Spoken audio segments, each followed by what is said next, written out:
Alright guys, so today we're going to be talking about Illustrator, specifically how I use and how you guys can use Illustrator for level design documentation, and how to get that looking really clean and nice, and just some basic tips. So first thing to know about Illustrator is that it's a vector program. A vector program is mathematical lines that are drawn between 2 points.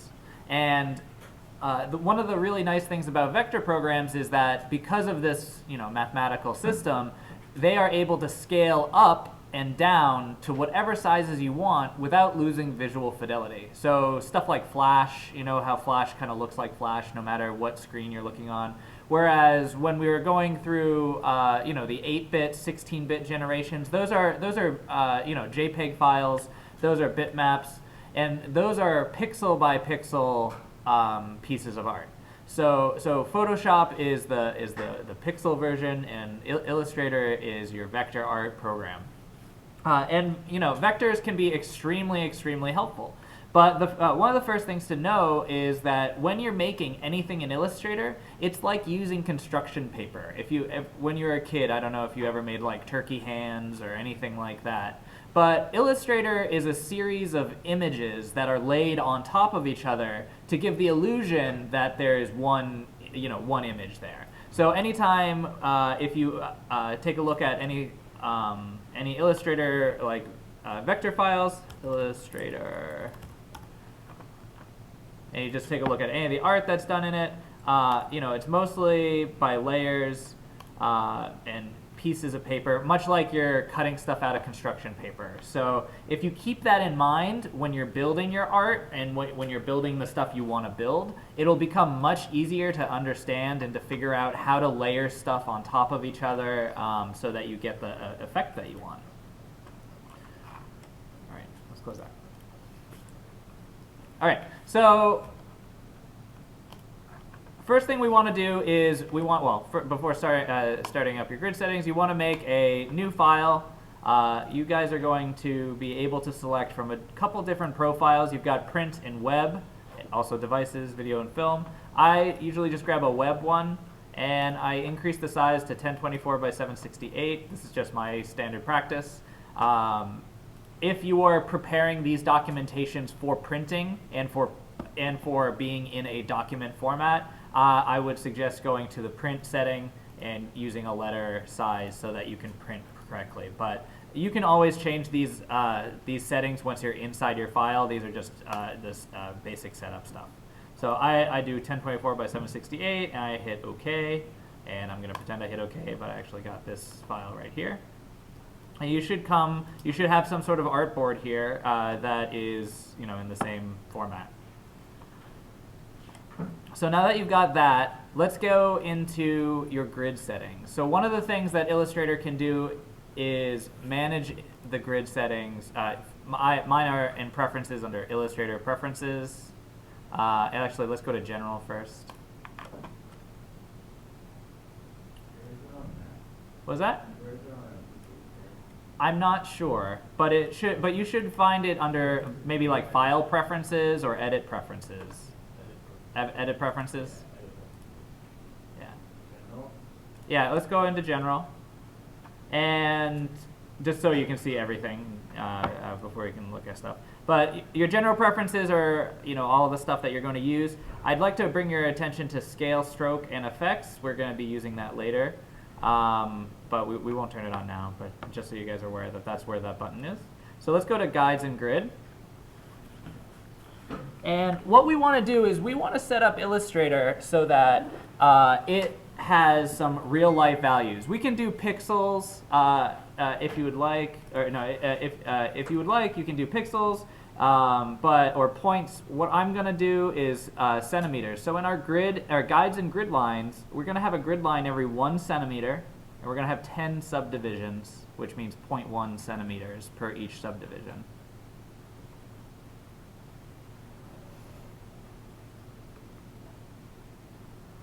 And when we hit OK, yep, it's going to be one. If you go into preferences, guide and grid, Grid lines every 1 centimeter, subdivisions every 10, or 10 subdivisions per. Change the unit of measurement? You have to type it in. So just 1 cm, and then it will know. Convert it to pixels, but it's the same Okay. equal. Yeah, it'll convert it to pixels, which I think is 28.375 pixels or something like that. And then subdivision? And then subdivisions, you should have 10 subdivisions. Not centimeters, just 10 subdivisions. And hit OK. So now we have set our grid, but we don't have our grid. So let's go into our window. No, it is view, sorry, my bad. Go to view and go all the way down to show grid. And now we have our grid. If you don't already have it, you should also have snap to grid attached, checked as well. That allows us to just very quickly move stuff around on the grid. It's very helpful, especially in level design where you're where you should use lock to grid as your standard, mostly because then you're going to get your otherwise you're going to get your measurements off occasionally, and then it's going to mess up some other stuff for you. All right. Quick question. Yeah. Would it be easier for everyone if that was on the other screen so that it's in those 3 locations? Yes, it would be easier, but Illustrator won't move the extra windows to the left monitor. Oh. Because it is parented. And I'm sure that there's a way to do that, but I didn't have time to, or I didn't find it in the 5 minutes I had before class to figure out how to get it to the other side. So I agree. It should be. But that's the way it's going to be today. All right. Lock to grid, show grid. I usually work with my grid on most of the time. Also, we need to get our rulers. I have my rulers here, but you probably don't. So you want to go to View, Rulers, and mine says Hide Rulers, but yours will say Show. And you should just double check by right-clicking on your ruler bar to see if this is in centimeters. If it's not, change it to centimeters. It should be already in there when you set your guide and grid settings. And to do that, you just right-click anywhere on your ruler bar. I turned it on, but it didn't show up. Like it says, like the options down, but they're not there. Like, No, that's interesting. oh, okay. There you go. There's 2 rulers. Yep, yeah, there's another ruler inside the file called show inside perspective grid. So that will be different. There you go.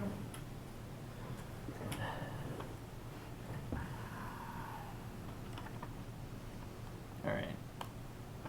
So now that we have our rulers out, one of the really nice things about rulers is that you can quickly click on a ruler with left click and drag out to your artboard.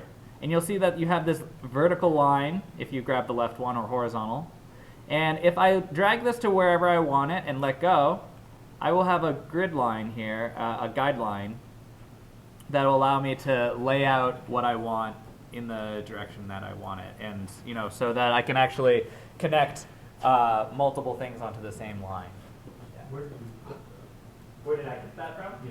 I got the grid line by left clicking on the ruler and then dragging out. I'm just wondering, is there a way to change so it's actually in centimeters? Like I Yes, have it. right click. Change the There it is. There it is. show ruler.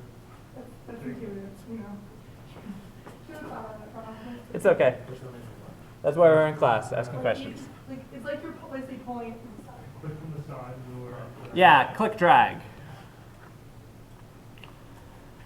So these are super helpful. Another thing that can be really helpful is guides, or specifically smart guides. And I just turned those on, but the way this works is that you'll feel it in the mouse. It'll kind of snap and line stuff up against other things that are in the scene. It's pretty useful. I just, for now, just turn it on, and you'll see how it works in a little bit. All right. So let's create some rooms. So to do this, we can do two things. We can grab any one of our polygonal object tools. These will create polygons for us. Or we can create a line segment and just connect everything later on. So, but to do this today, we're going to do a rectangle. So just click, and for me, it's left click, hold to select the rectangle. These are the other tools if your bar doesn't present this tool for you. And just select it, and then you can click wherever you'd like, but, oops, one sec. So click, drag. This will allow you to move the box in whatever orientation you want. If you want it to be a 1-to-1 ratio so that the width and the height are always equal, hold down Shift. And you can do that at any point as long as you still have the box not dropped. And you can quickly make an exact square, which is super helpful, especially when you're building out maps and stuff. And I'm just going to let go, and my box turned out to be all black on the interior, and it has a no fill for the line. I'm just going to switch that around so that there's no fill on the interior, and there's black line on the exterior.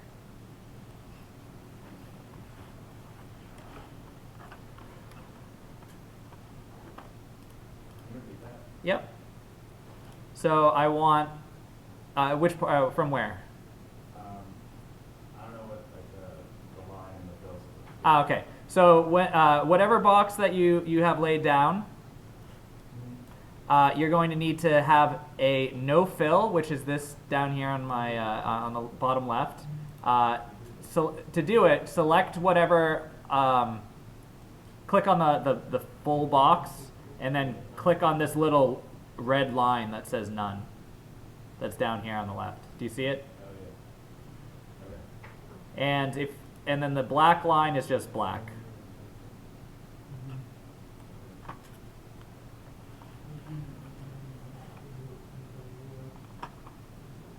Is that good?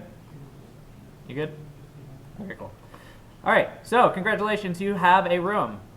This room, let me pop out my layers. This room is going to be our top down. I'm going to just zoom in a bit. If you want to maneuver around the white space, hold down spacebar and you get a hand, and then you can click and drag to drag yourself around to drag around Illustrator. Yeah. Is there a way to get the scroll with the zoom? Because I'm scrolling and it's not zooming in. It's probably in the preferences. You can you can use Alt scroll to do that though. Okay. That's how I do it. Yeah. Just got Illustrator open. Where do I change the scale to ruler? Yeah. So scale for ruler, you can right click on your ruler, and it should have centimeters right there. Or you mean the actual And just to double check, go to your preferences. Oops. And go to guides and grid, and you want 1 centimeter grid line every 1 centimeter, and then you want 10 subdivisions on that. Yep.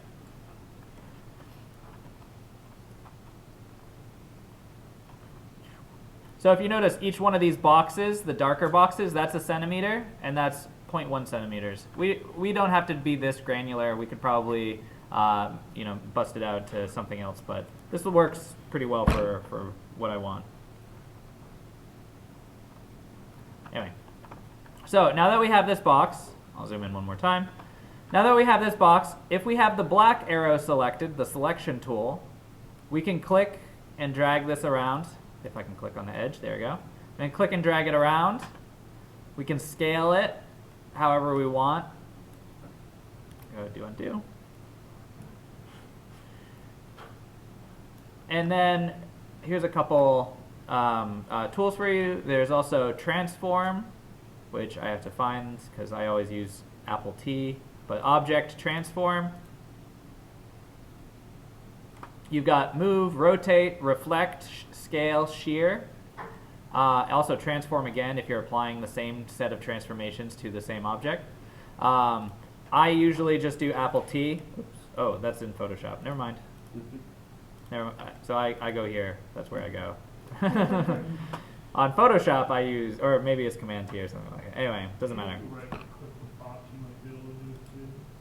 Yeah. So our black arrow allows us to manipulate stuff. Also, if you hit, where is it? I think it's insert. I don't know if I have an insert. I'm a little bit not on a PC right this second. So there is also a way to position this center point, which is the rotation point. And I'm pretty sure it's the insert command for Illustrator on PC. But anyway, so what I'd like you to do is to select your direct selection tool, which is the white arrow in your toolbar. And this allows us to have more granular control over each different vector point. So we can select each one individually. We can move them individually, like that. We can select them and we can delete them. We could also select them and we should be able to remove them instead of just delete. Well. Okay. So you can delete them. You can also, if you select one of your corners, you can also turn them into anchor points with corners or smooth. So if you go up, so if you select with your white arrow one of your control points, up on your top, if you guys have different Illustrator versions, it might be somewhere else, but there should be these convert, and I'm going to click convert selected anchor points to smooth.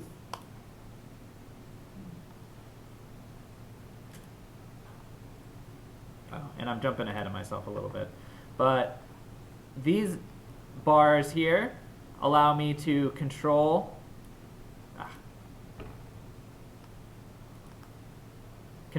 where the vector and where the lines are going to be moving and the angle. You can drag these arms out and it'll give you longer control. If you drag these points really close to the other point, it'll be like this, where you will have very little control over one, more over the other. You can also convert the point to a corner, which will just deliver it right back.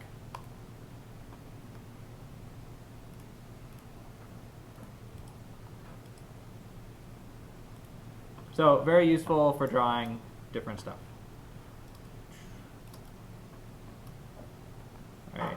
So now that I've created my room, I'm going to just put this back to something square-like. We are going to add some extra anchor points. One of the things about Illustrator that I want you guys to get in the habit of is to create single objects as many times as you can. We'll talk about the reason later, but keeping all of your vectors together will allow you to quickly scale stuff up and down without errors and without like positional errors. And it also makes for a much cleaner system. So what we're going to do is we are going to right-click and, oh wait, not right-click. Where is it? We are going to go to the pen tool bar. We're going to go to anchor point tool, or add anchor point tool, excuse me. Right there. I'm waiting for a couple extra seconds so everyone can look up and find it. We're all good? Yeah? Okay, good. And I am going to add 4 points on this top line in order. It doesn't matter exactly where, we'll maneuver them in a second.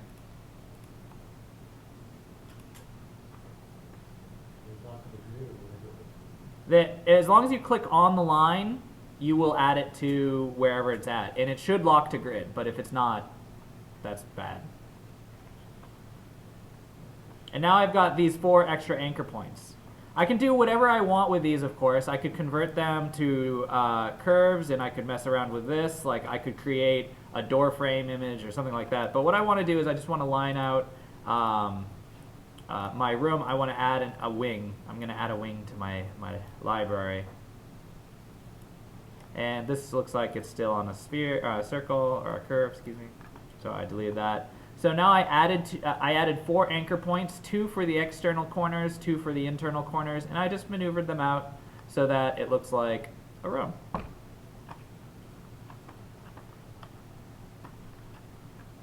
Is that still cool? Still good? One other thing I want to point out to you is that I'm not using the fill.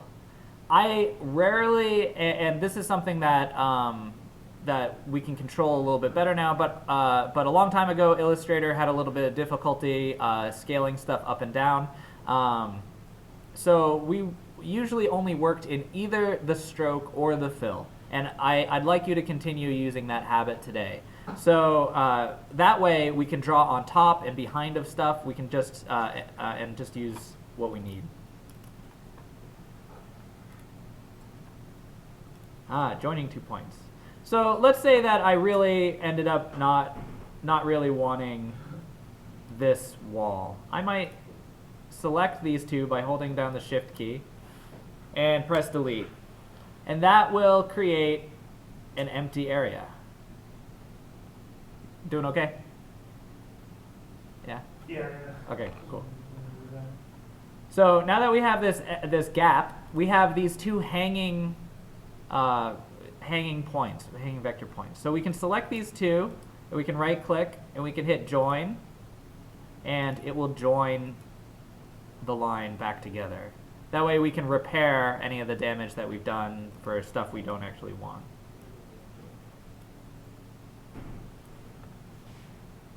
And as you can see, it'll connect and move around as one object again.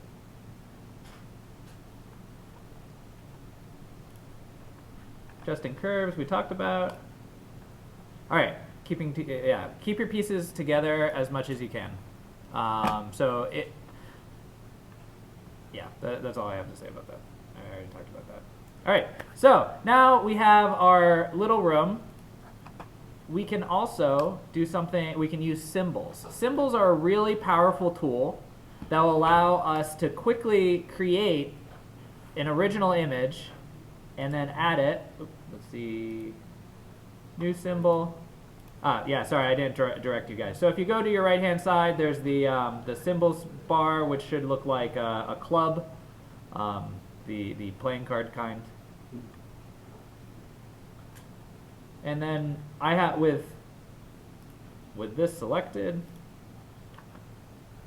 I'm going to hit new symbol, and I'm going to say graphic, and I'm going to say room 1 or room of 1.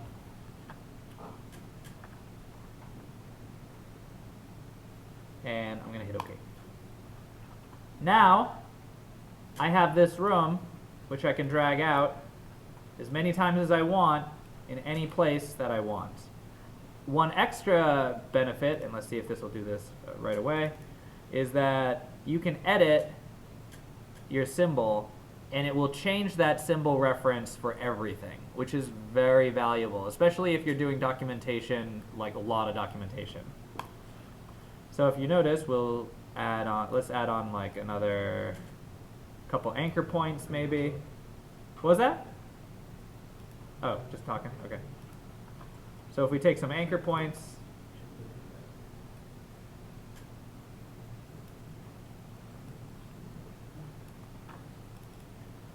and now we can change stuff in all of the different symbols that we have, which is really valuable.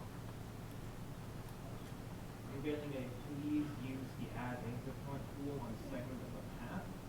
Yep. So you might be clicking if your use anchor point on segment of path dialog comes up. It's probably because you might be clicking slightly off the line. Sometimes it's a little hard to get.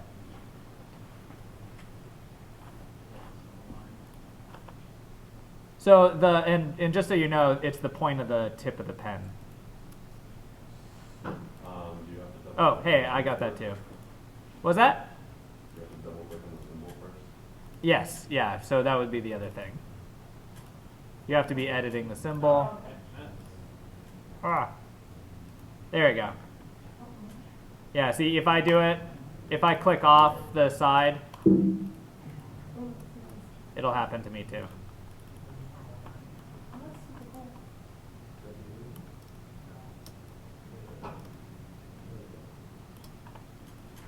So, super, super useful. Symbols are very, very powerful. And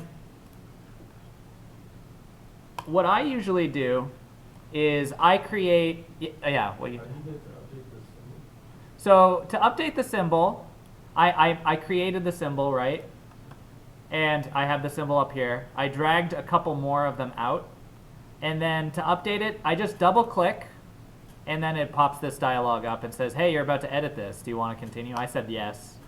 And one of the nice things about symbols and about Illustrator in general and groups is that if you want to, you can open up a group or a symbol and you can edit that individually, but then once you close it, and you can tell because like you can see the little navigation dialog on the top. Right now I'm inside room 001 symbol, and I can't touch any of this text right now. I can only touch this. And in relation, if I put something over here, all my room symbols would then have something over here at the same distance. So, does that answer your question? Yeah, no, I said it. Cool, yeah.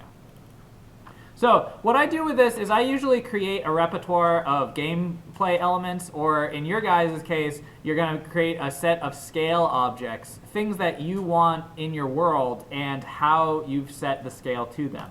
So I will show you an example of a couple stuff that I did for side-scrolling. This is just my general side-scrolling template stuff. I have a couple different things. I have a viewable screen size, which is just, you know, what I can actually see on the screen at once. If you've used Construct 2 in any of my classes, you'll note that's like the dotted line. That allows me to quickly frame up whether or not something is actually going to be viewable in the scene. And I do that by looking it up on the DS and setting it up, because everyone's field of view is going to be slightly different. You know, if you're messing with a game, you might have some slightly different bounding box. I also build out a bunch of different pieces. This is wall jump. I created easy, medium, and hard jumps. I created a door height, which, if you notice, is this gray thing. I also created a mannequin.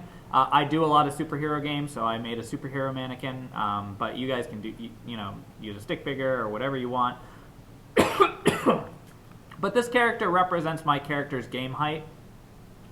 When we were working in DS, we usually took 12, our characters were 6 units tall, or 12 units tall, and the units were like half a foot each.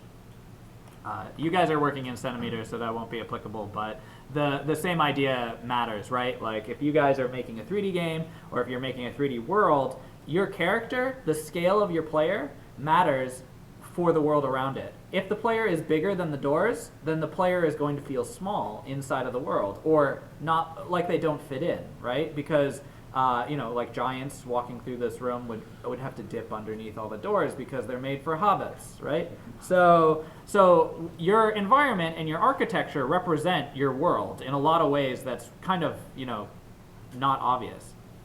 So I just have a lot of this kind of stuff so that I can quickly, really quickly, like dupe out a level, and I take these and I put them into my Illustrator. Excuse me, not my Illustrator, into my symbols library, so that I can just quickly throw stuff out.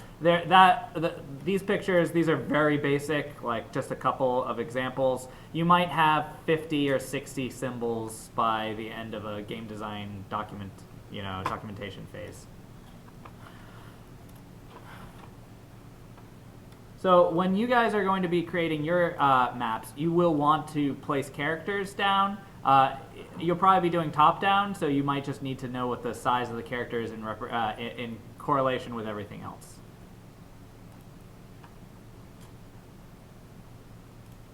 All right, layers. Layers are super useful. Layers work similar to the way they work in Photoshop. They are a little bit more difficult to move around, and you'll notice like you can't right-click to create a new layer. In order to do that, you have to use this menu down here. Right at the bottom of the layers, which is this icon.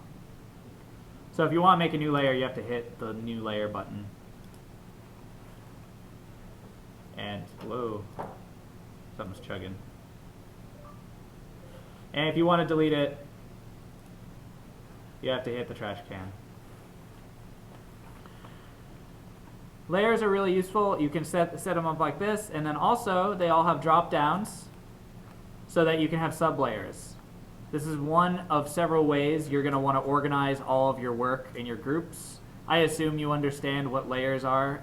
You went through high school. You've had pieces of paper stacked up on each other before. Like, I'm sure you get what it is. But yeah, so you can have sublayers as well. Very, very valuable, very effective. The eyeballs are hide and show. But the usefulness of layers for your guys' sake is going to be allowing you to detail out the different kinds of areas that you have, the collectibles and the objects. So when I'm in game design, I typically have a bunch of different layers, and these may not all be in the same document, but they are also in at least a slight order. This is my typical order that I try to go in. But we have our main map. Where's main layer? Our main layer is an exportable vector map, and it's just this line work, and it's very plain. There's nothing else on that layer except for this line work. The reason is because you can export it into some programs, which I'll show you about in a little bit. But keeping this layer really clean can be really valuable to you. Yeah? Making a picture of that? Yes, you may. In fact, I can upload this. All right, I will also. This is also on YouTube, but feel free to grab a photo. So I've got main layer, right? Exportable vector map. This is very plain. There's just the map there. Behind that, I'll put my background layer.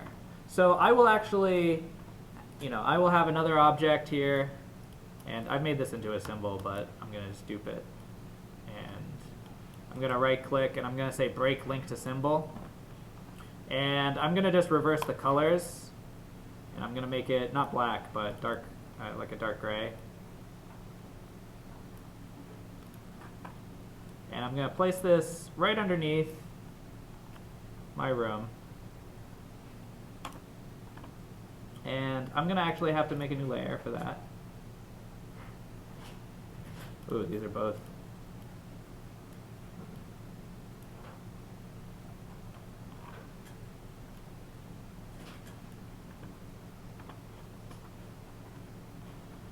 And now that I've got them in the same layer, I'm going to put this one behind the other one. And in fact, I will obey my actual naming convention. Come on. So this layer, oops. Come on.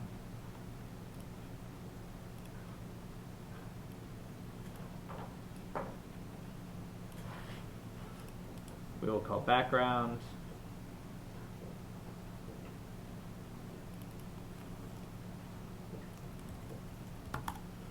I'll put it underneath the main layer.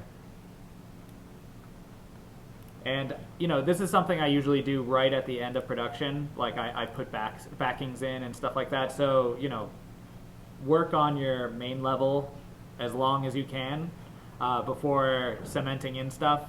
And stuff will change and move around, and that's just part of the game, is reiterating your work.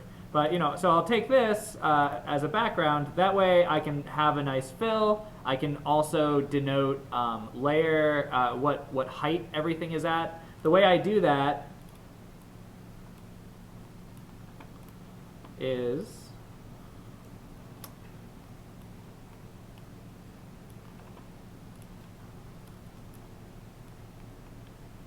I use colors to vary each one, or each layer, and we're gonna jump.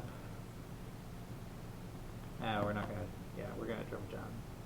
Color organization for stacking more objects. So anytime you want to denote, at least in Illustrator, a height difference, you can grab whatever color you're working in. In this case, I'm just using blacks and grays, and I can do this. And now I know that this room is above the other one. Now, of course, they're not connected, and we don't know that they're rooms yet. So I'm going to make just a little ramp. And I'm actually going to fill this with a gradient, which is something I usually don't do, but in this case it's a ramp, so it's okay. That's somewhere in here. publish virtual. Yeah, there you go. Thank you. And just click and drag from one side to the other of the box. Oh, and then it'd be helpful if that worked. Where's my gradient window? Ah, there you go. You have to, in your gradient window, select linear. And I am going to reverse this. And I'm going to actually, because I have the ability, I'm going to double click on this little black box. And I'm just going to sample the correct colors.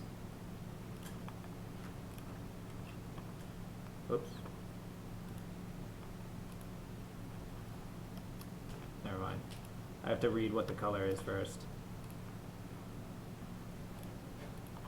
So select this. I've got B7, B7, B7. That's what it is. And then this one is that one. All right.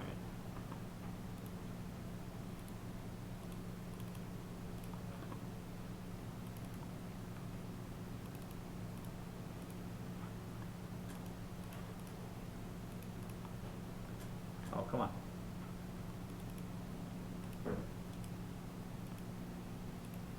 I'll just do this. It's faster. And you can just grab these. I'm just going to flip them. And I'm going to make this, 20% gray. Yeah, somewhere around there. There you go. So now we have a little ramp. Let's make sure that it's in the right object. It is not. It is on the main level. So I am going to drag this down. I'm going to select or arrange. Oops, not arrange. I'm going to just drag this in.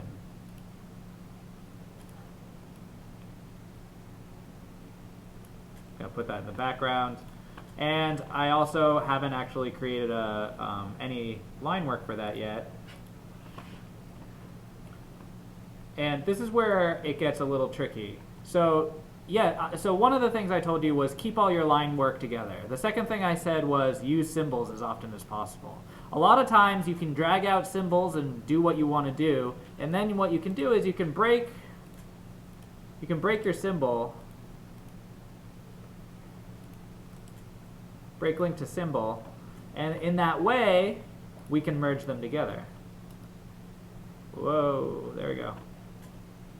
Do, do, do, do, do, do, do. And then I'm going to select this line.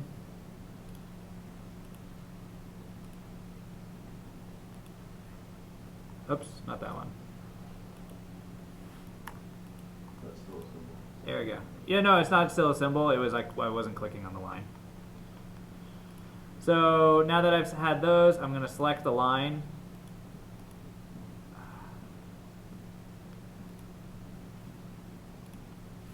Never mind. I'm gonna do this the lazy way. I'm gonna put a third anchor, and then I'm gonna delete that anchor. There we go.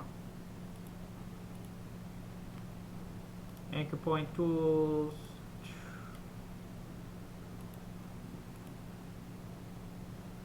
And that should delete this part. Oh, that's still there. What am I doing wrong? Oh, I'm working off this thing, that's why. See, and that's one of the values of not working on your main or on your background layer. Alright, so it's right here.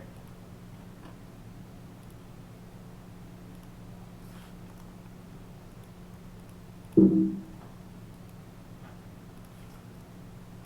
gonna just hide that. Oh, come on.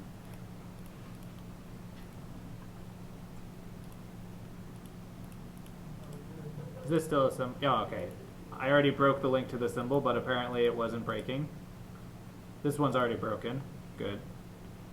Now I'll be able to add. You were right, Patrick.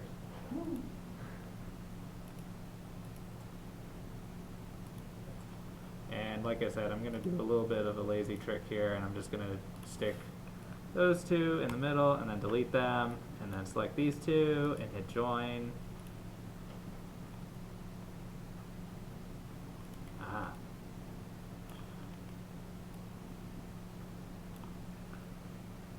First, in order, yeah, this is one other thing. So if you have two objects that are not joined, first you have to actually, I think it's combine. Ugh.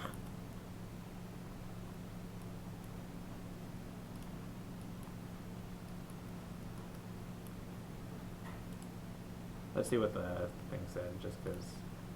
To join, you must select two open endpoints. If they are not on the same path, they cannot be on text paths nor inside graphs, and if they are both grouped, they must be in the same group. Ah, okay, so we just have to group them. And then we should be able to join those, boop, and join those. Ta-da! Now we have a map. Now we have lungs, I guess, or something like that. Now we have a path that goes from lower to higher. We have a map. Background map in the in between, and we have a hallway that connects our two maps. Yeah, no problem. So, let's zoom back in. All right, so we've got our background layer. I'm a big fan of drop shadow, which will allow, it just makes things look a little bit more like they're popping off of your map. That is in here. If I can find it on Illustrator. What was that? Stylize. There it is. Drop it. Yeah, it's different for Photoshop, and that'll allow like all your maps to just really sit on top of paper. It just gives a much better presentation style. Drop shadow is really a high intensity thing for Illustrator, so just do that right at the end when you're publishing out your projects. But also if you want to put any sort of like notes in your map later on, you can use drop shadow to kind of pop that off the map and make it a little bit more obvious. So other than that, we can also get your object legend, which is our symbol legend. We also have collectibles, quest objects, right? These are separate things that you may want to keep track of. And also specifically, when you guys are developing, and this is partially more on the level design side of things, but when you're creating areas that have collectibles, right? Those collectibles probably feed into some 100% collection mechanic because every game has one of those. So it's really frustrating for a QA person to think really hard about like, oh, I have to go search for all the collectibles. No, not really. One of the jobs a QA person is going to definitely do is going to go find all the collectibles and then collect them. And by collect, I mean like make sure that it works. So it's really valuable for you guys to have all these on different layers so you can create different pieces of data for different users on the other side. Interaction objects and hazards, enemies. Enemy details. This would be on a different layer. I often, anything that's on text should be on its own layer or its own set of layers. But oftentimes what I'll really want to do is I might have a call out, right? I might say, and I have to increase my stroke to 0.5. And right now this is not on the right layer. This is on tutorial text. So I'm going to add another layer and I'll call it, nope. Where'd I add that? I'll just move this up here. And I'm going to move my line in there.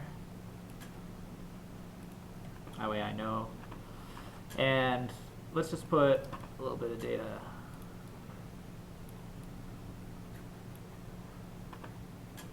We've got a rounded rectangle tool. I just use rounded rectangles when I'm doing callouts and stuff like that. And it says,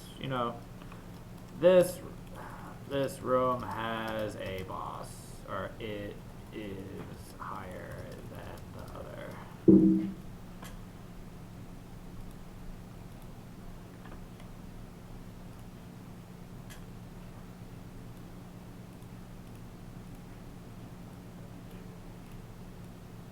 And I think I want to be a little bit fancy. So we're going to do something. You're going to be like, whoa, Ken, you blew our minds. Oh my God. Whoop. And then you can just grab that and you can, you know, maneuver them around. But that's also why I use this text bubble, or I use this because it turns into a text bubble really easily. And this is usually how I have callouts. If I can move it. There we go. Whew. Right? So in this, you know, these callouts and stuff, they might lay kind of weirdly on top of everything. So I might actually take this object and I might give it a background. This is just notes, so I'll give it a fill.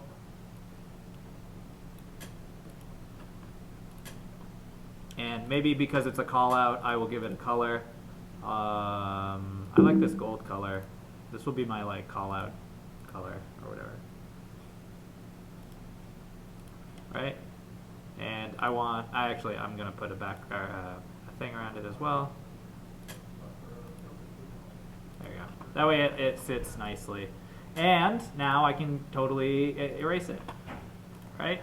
Because I don't need it all the time. I just need it sometimes. And by erase, I mean hide with my layers.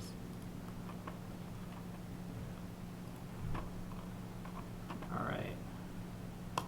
So another really interesting thing about Photoshop. Sorry. Let me just finish up talking about typical layers. So the other layers that we might use, room scenario callouts. You may also want to provide more detail or provide a secondary sketch, like a profile sketch, or you might have a drawing that you want to import. This program definitely takes images, so if you wanted to import images into the document and you wanted to put it next to them, that would be totally fine. It would be a valuable use of the notes layer. So the other thing we have is golden path. This might be something like a drawing, and you can just use your paintbrush and say, once I have another layer that's available, you know, my golden path might look like this, and then around back over here, right? So just easy, like you can draw your golden path or whatever, but this is like what you're supposed to do in order to finish the level. If you notice, this is actually an arrow, and I'm going to draw this a little bit nicer so you guys can see it a little bit better. Whew, look, a cool arrow thing. So this object is utilizing something called brushes. So if you go over to your right hand side and you click brushes, you may not see anything there. If you don't, go to Window, Brush Libraries, and you can just pull out standard arrows. You guys can investigate more later on, but just take a look at standard arrows. And now, every line that we draw, any line segment or whatever, we can take and we can attach these basic line styles to. So here's all my arrows. Oof. Reorganizing them, apparently. So if I want to make that look more like this, it would. Actually, it looks kind of nice. I like that one specifically in a way that I usually don't. I usually don't use that one. But that one looks really nice in this situation. The other thing that you guys can do, there's also patterns. So this here, this is a pattern that will tile continuously and also take turns and such. So if we take a rectangle, use this fill, it'll make a border the way you want. You can find a lot of these online for free. You know, feel free to take advantage of the stuff that's out there, and because it can make it look really quick and clean and good. You know.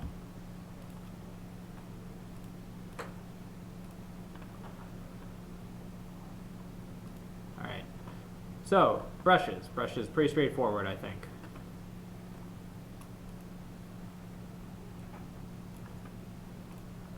All right, stroke weight, scale, stroke, and effect. So remember when we were talking about stroke weight, and I pointed it out to you in that menu. Let's go back to that. Go to Illustrator, Preferences, General, and click Scale, Stroke, and Effects. Make that checked. And what that will do is anytime I take an object like this and copy it and then paste it, oops, not that one. The line, the outline. anytime I copy it and paste it. If I wanted to scale it using this command, right now the line looks the same. But if I grab that and I didn't have that checked, well, general scale stroke effect, this should scale up and it'll scale the line as well. Maybe it's a bit hard to see with that. How do you get to the bounding box? Oh, it's just my layer. Oh, you can see it up there. My layer is yellow. So I just select it with my direct select tool, and it should have it there. And if you move your mouse right onto the edge corner there, it'll do this. It should do that. So anyway, it's just an option down here that in the preferences, I always have it turned on now, just so that it reduces scale issues. Oh, actually that's the way it is. Maybe it's turning off. My bad. Shouldn't have been working though. Yeah, okay, there we go. So when it's off, my bad. So when it's off is when it's not scaling the effects, and when it's on, it is scaling the effects. You can also, of course, if you need to scale something, that's fine. So if this checkbox was checked, turn it off. And I gave you slightly wrong information, and I said to check it, but I want it turned off. So inverse.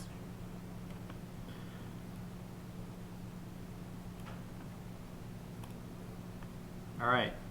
Yeah, so try using fill or stroke, but not both. Let me delete this. And I'm going to get rid of characters. There's just cleaning up a little bit. So one really cool thing about Illustrator is that it exports out to your 3D packages as a spline. And it's a very, very valuable thing to be able to do is to get Illustrator documents in Maya very quickly. And there's a technique. There's a technique for this, and I'm not going to go into it in too much detail right this second. Oops. Here's just some other stuff. But Illustrator Maya, there's converting vector logos to 3D from Illustrator. If you guys have your curve and it's all connected, you can quickly import it in Maya. This is a very old example. But you can quickly import it to Maya. You can duplicate the spline, and I know you guys have mostly not been in 3D development classes, so I'm not going to go into too much detail or show you how to do it today. But if you take the spline and then you duplicate it and you move it like 10 units away, you can loft between those two splines, and then you can have yourself a box that is the shape and to the centimeter the shape that you want it to be. So you can quickly iterate level designs in Illustrator and then export them. And then just a little bit. One of the things I do is I make callouts in my games. So this is something specifically to discuss what a game mechanic is. But I might grab this object and take it and make it a symbol so that every time I have a mechanic in my game where I have a leap of faith, this is the way I'm going to present it, with a little lip, and that allows me to quickly change stuff up. You can also mess around with depth and visuals if you'd like. Here's a very obviously basic layout. I have callouts. I have a collectible. I have a power up, which is drop shadowed. I have all my pieces, which make up my world. I have callouts for combat room, and then if you also notice, I do place the characters several places.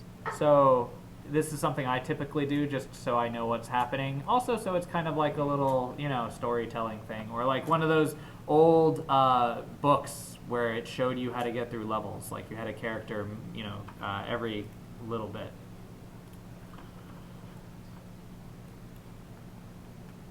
Drop shadow we talked about, artboards. So this artboard in the background, this white thing, that is your viewable area. And when you go to export your files, PNGs are useful. You can also save them as a PDF or something of that nature. When you export the files, it is going to cut off anything that is not that is outside of the artboard. So if we do this, oops. So if we take this and we move it halfway off, and then we go to export, it should not work very well.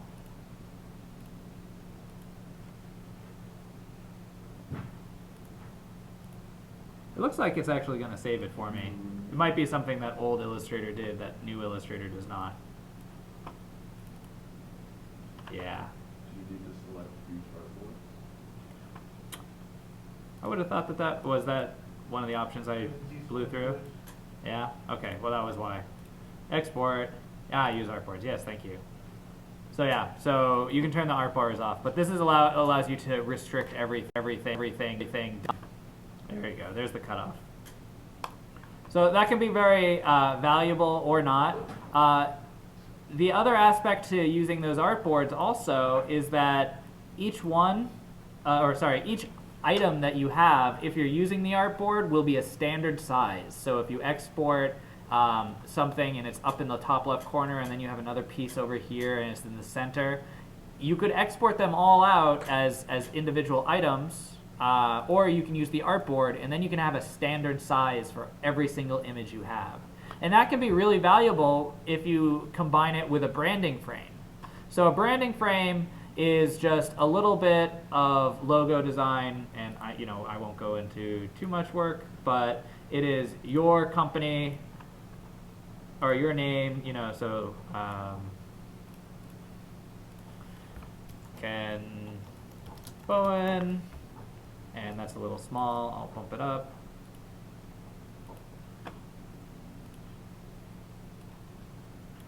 And then let's see, what other data might be interesting? So basics, Illustrator tutorial. Now for you guys, it might be level 1 or level 2 or something like that. And then rectangle tool.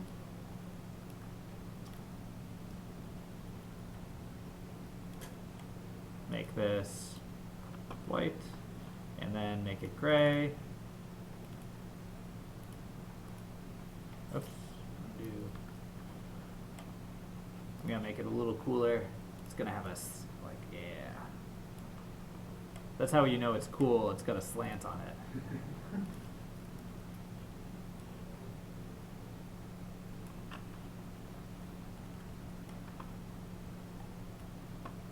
This gray is going to be a little bit lighter. And in this way, I can quickly have a branding frame that allows me to export whatever is back here against something that I put thought into, and I cornered it correctly, and I graphic designed it. It looks so clean and nice when you do stuff like that. And these two, like I might have this one drop shadowed or something like that, so it pops off the paper. But you can do some really nice stuff in Illustrator really, really quickly.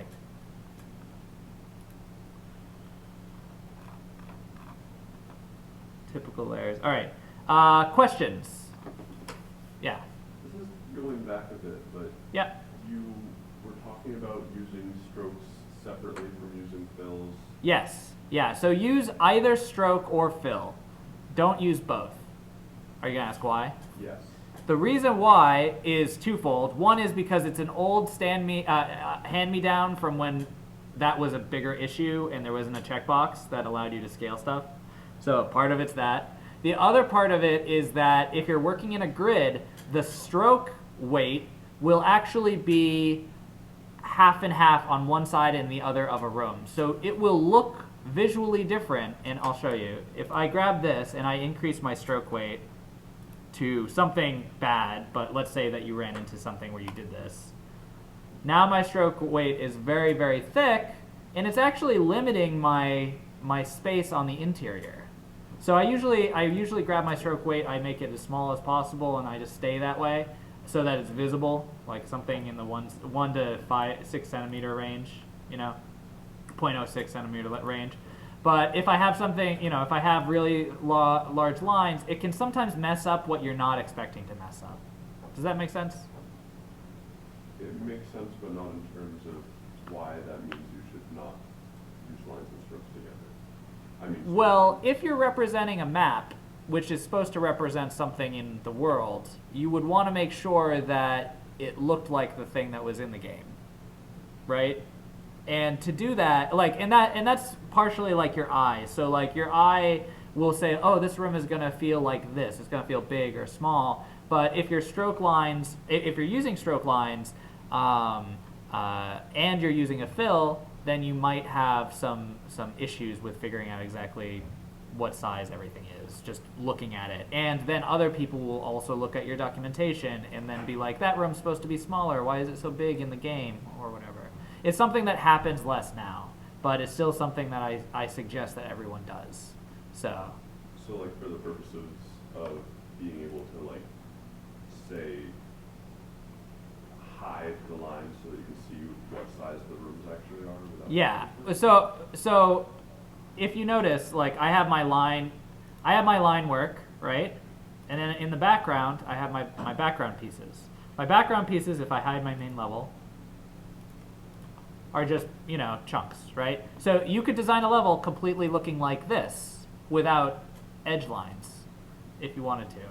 And that would be fine too. And in fact, that would be an easy way to do it so that it looks more seamless than it is. But it's just that's just the standard that I've learned, and that's what I'm imparting to you guys.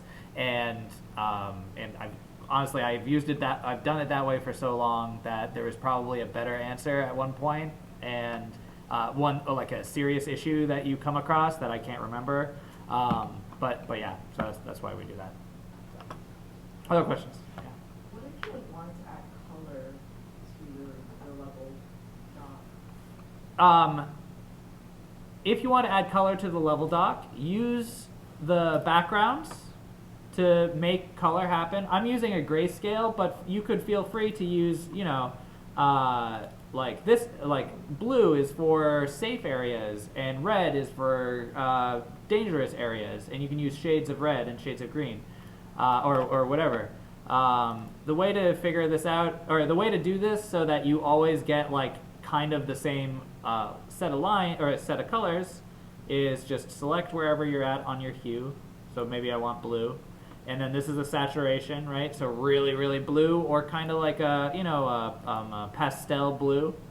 And then whatever I'm selecting, I go up and down in the same vertical column. And that way I get just darker shades of the same saturation. But like, is it okay to use like fill with stroke and that? Yeah. So anything, and that was the other thing actually, the Maya exporting. So Maya exports with stroke and fill can be messy. That was definitely one of the things. So if you want to, so what I suggest you guys do is keep the main level just with a stroke line, and to have everything connected together so that you can quickly export it to other programs. Other than that layer, do whatever you want. Put as many colors as you want in your different layers. I have a lot of different color typically in what I do. So, and if we go back to our little website or little thing, right? Like I have a bright red, fist. This is just clip art I found, I think, and this is a nice golden pop. Whatever works for you. It's totally fine to add more. You may also take this to farther, and you may want to add different detail elements to your rooms to make it more artistically interesting. So, and this, it's part of my tutorial I was writing a long time ago, which I just closed, of course, right? Oh, next page. So if you want to start messing around with like this room feels really long, you can mess around with your what's in front of of your scene. You could decorate it as needed. You can put other things in there. Dungeons and Dragons maps. This is kind of where many people come from. So this will be very, it could be very similar to that if you want to get really in depth. You could actually probably make this a vector art brush line that would do this automatically for you, and then so you can guss it up if you want. And obviously you would definitely be wanting to guss it up if it was, for instance, for a client. So. Other questions? Yeah. So when we're creating these, like, do we only do the interiors of places that we're gonna have like the cutscene in, or if we have like a more open world, are we supposed to do that? For terrain and stuff like that? Yeah. Yeah. So I expect you to be doing this no matter what world you have. And you can do more natural terrain. I'll show you that in a minute. But you're going to want to make these maps no matter what. Yeah. I'm going to hit stop on this to